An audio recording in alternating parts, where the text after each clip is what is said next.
Hey, how the devil are you? Ooh.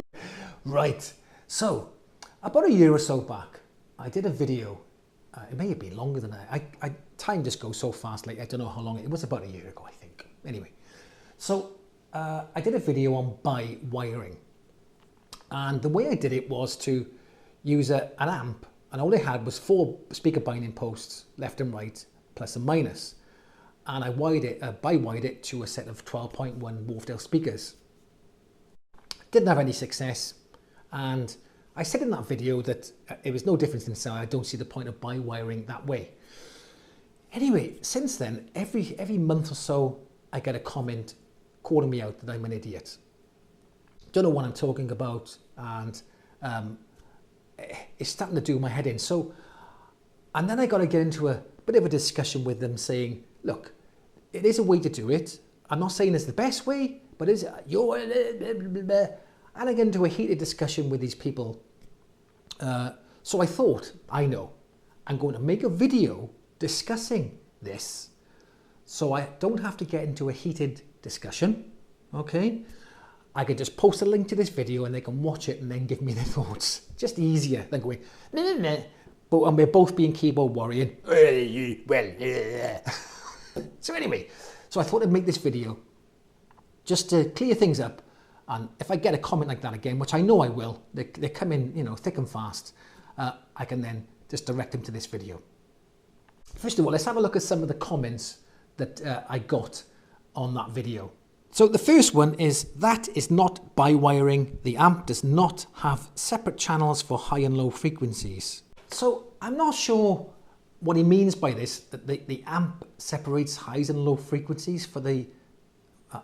I'm not sure. I've seen power amps with twin binding posts specifically made for bi-amping, but I've never seen an amp that actually separates the highs and lows before it gets to the speaker. I've never seen it. Have you guys seen one? If you have, put a link to one in the description box, or put the make and model of it down there so I can have a look at that. Be interesting if there is one, but I'm not sure if he's getting mixed up with twin binding posts. I don't know. Anyway, on to the next one. What you have done is completely wrong. Your amplifier is not bi-wire compatible, bi-amplified. So again, what he's talking about here is bi-amping, not bi-wiring. So obviously, that's a completely different thing. So what you have done is waste time and money on the cable. The amplifier needs to know how to bi-amp. Does it? I should have asked it first then, should I? Excuse me, amplifier. Do you need to know? And then the speaker to bi-wire. You basically just skip the metal plate between the speaker terminal with another wire, and that's pretty much it. Blah, blah, blah, blah, blah. I have to say, he's pretty right about the taking the plate off and things like that. You are just, it's not going to have any, in my opinion, doesn't have any effect on it. But I'll come to that later on in the video. So please research properly first so you prevent spreading misinformation. Then he says again here in another comment, you have done it incorrectly. You should be using a bi-wireable amplifier with 8 speaker posts out and configurable internal electronics. So he's talking about receivers that you have a separate amp in it to bi-amp. I did that on my Yamaha receiver. Didn't have any results from it. It was rubbish. Didn't work at all. But I think maybe that's what he's talking about. Anyway. Now this is a good one. Dear you from Hypertech Electronics. Dear Utilitarian TV. The best you can do for your followers is to delete and remove your channel from YouTube. I wonder if you ever graduated successfully any school for electronics. No, I haven't. And then he says again, WTF are you trying to mean? Question mark, question mark, question mark, question mark.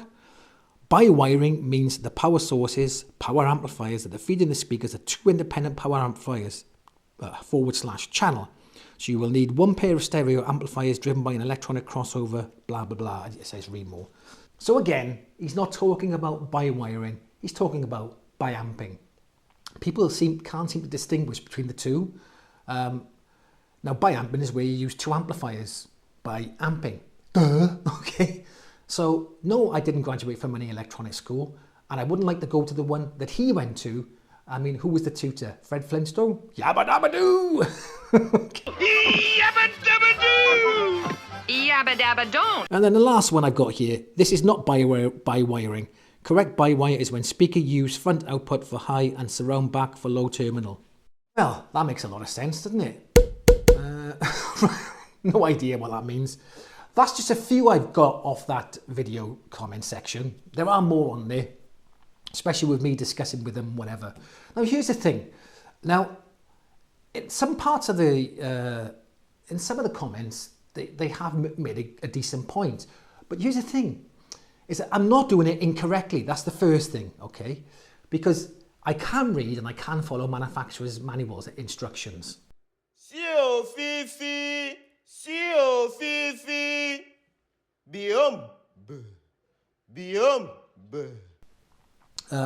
So in the manuals, it basically states that's exactly how to buy wire. So if you look on Wolfday's manual, for the 12.1s, it tells you that's the way you buy wire your amplifier. In the KEF manual, it tells you exactly the same there.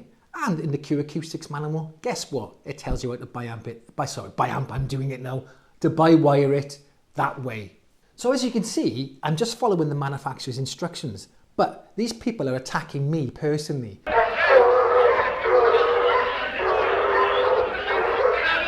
Because they probably buy wire or buy amp, and they feel that they're getting a hell of a difference in sound from it. And they're taking it personally, okay? How dare you say buy wiring doesn't work? Oh, why are you order? Right, that's what it is. They're taking it really personally, and then they start attacking me.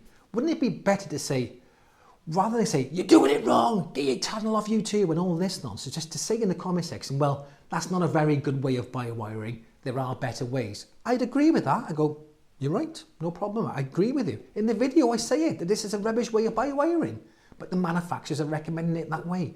Maybe they don't watch it long enough. They get so fuming halfway through that they're throwing the computer through the window.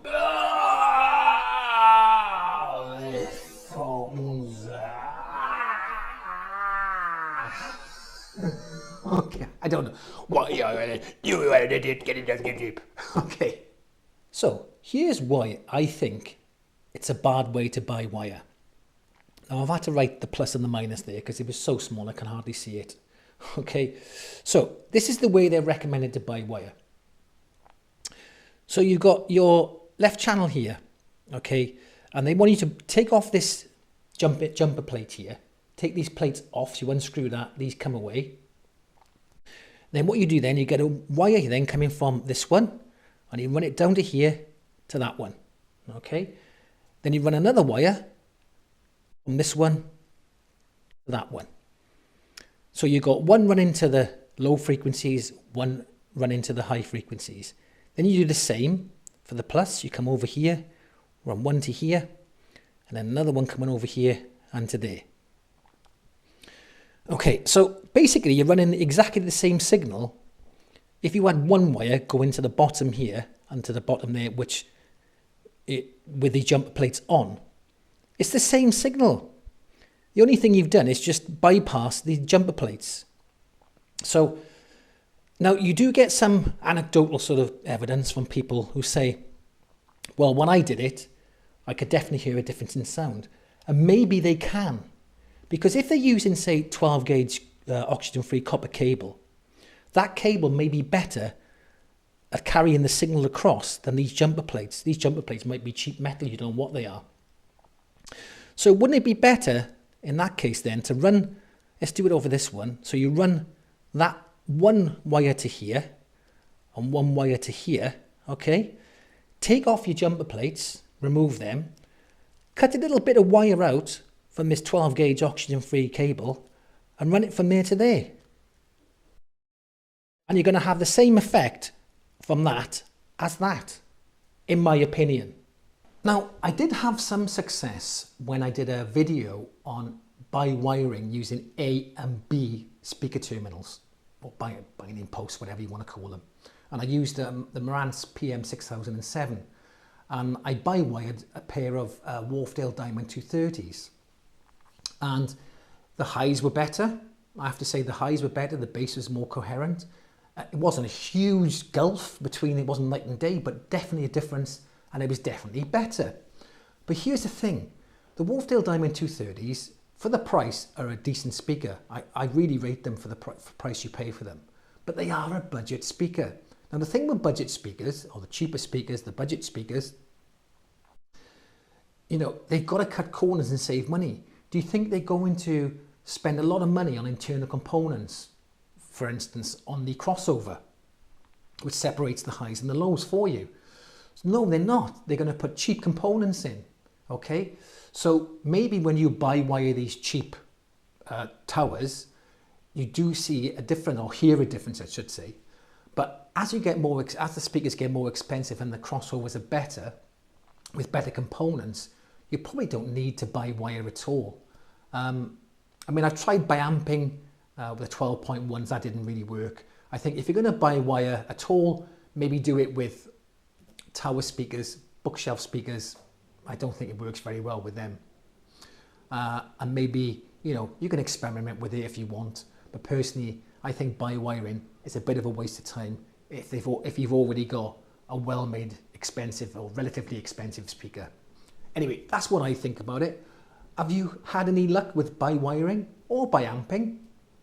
Please let me know in the comment section. Thanks for watching. I'll catch you in the next one.